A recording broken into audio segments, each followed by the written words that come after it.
पर कई देशों के प्रतिबंधों से होने वाले नुकसान की भरपाई के लिए रूस ने भारत का रुख किया है। रूस चाहता है कि भारत उसका तेल खरीदे और आने वाले दिनों में वहां अपना निवेश बढ़ाए। इस बारे में 10 मार्च को रूस के उप प्रधानमंत्री अलेक्जेंडर नोवाक ने भारत के पेट्रोलियम एवं नेचुरल गैस मंत्री हरदीप पुरी से बात की। इस बातचीत के बाद रूस की तरफ से बयान जारी किया गया। बताया गया है कि भारत रूस से सालाना $1 बिलियन के पेट्रोलियम उत्पादों का आयात करता है और भविष्य में इसके बढ़ने की पूरी संभावना है।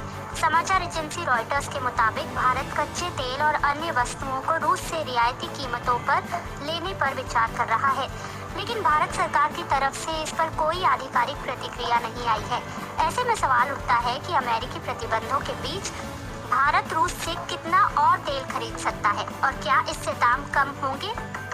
ऊर्जा क्षेत्र से जुड़े जानकारों के मुताबिक दुनिया के तेल का 12% रूस में, 12% सऊदी अरब और 16 से 18% उत्पादन अमेरिका में होता है।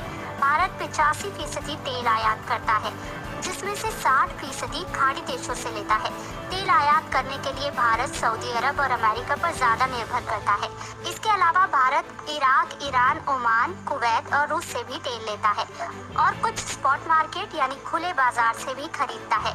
रूस से भारत अपनी जरूरत का महज 2% तेल ही आयात करता है। जब यूरोप की तेल की ज्यादातर जरूरतें रूस पूरा करता है, तो भारत मित्र देश होने के बाद भी रूस से केवल 2% ही क्यों खरीद पाता है। ऊर्जा विशेषज्ञ नरेंद्र तनेजा कहते हैं कि इसका जवाब कुछ हद तक रूस की भौगोलिक स्थिति में भी छिपा है। रूस के वो क्षेत्र जहां तेल का उत्पादन होता है वो पूर्वी इलाके से थोड़ा दूर है। उत्तर से तेल लाने में दिक्कत ये है कि वो आर्कटिक क्षेत्र के पास है, जहां ज्यादातर वक्त बर्फ ही रहती है। तीसरा रास्ता है ब्लैक सी का, जो इस समय बाधित चल रहा है।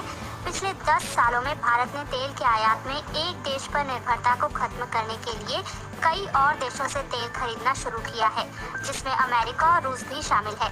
नरेंद्र तनेजा आगे कहते हैं कि रूस में भारत ने तेल और नेचुरल गैस के क्षेत्र में $16 बिलियन का निवेश किया है, लेकिन वो तेल भारत नहीं खरीदता, दूसरे देशों को बेच देता है। फिलहाल रूस से तेल नहीं खरीदने की वजह से भी तेल के दाम दुनिया भर में बढ़े हैं। ऐसे में माना जा रहा है कि रूस भारत को कम कीमत पर भी तेल बेचने को तैयार हो सकता है।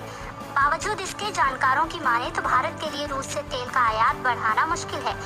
पूर्व केंद्रीय वित्त सचिव सुभाष चंद्र गर्ग कहते हैं कि रूस से तेल खरीदने पर केवल अमेरिका में प्रतिबंध लगे हैं। भारत फिलहाल रूस से तेल खरीद तो सकता है, लेकिन रूस से तेल लाने की दिक्कत ज्यादा है।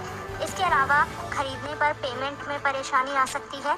कुछ जानकार मान रहे हैं कि भारत और रूस रुपए और रूबल में कारोबार के बजाय बार्टर सिस्टम की तर्ज पर कारोबार कर सकते हैं, जैसे ईरान पर प्रतिबंध के दौरान भारत ने किया था। लेकिन सुभाष गर्ग इससे इत्तेफाक नहीं रखते। बीबीसी से बातचीत में वो कहते हैं कि ईरान के साथ प्रतिबंधों के वक्त दोनों देशों ने बार्टर सिस्टम की तरह का सिस्टम अपनाया था। भारत जितना तेल ईरान से खरीद रहा था, उतनी कीमत का गेहूं ईरान भारत से खरीद लेता, जिससे पैसे के लेन देन की जरूरत नहीं पड़ती।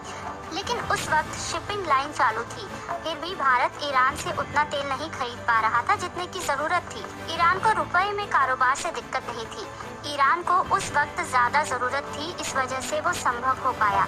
लेकिन रूस और भारत के बीच तेल आयात करने के लिए इस समय परिस्थितियां अलग हैं। रूस से तेल भारत आए कैसे, इसमें ही दिक्कत है, तो बार्टर सिस्टम चल नहीं सकता।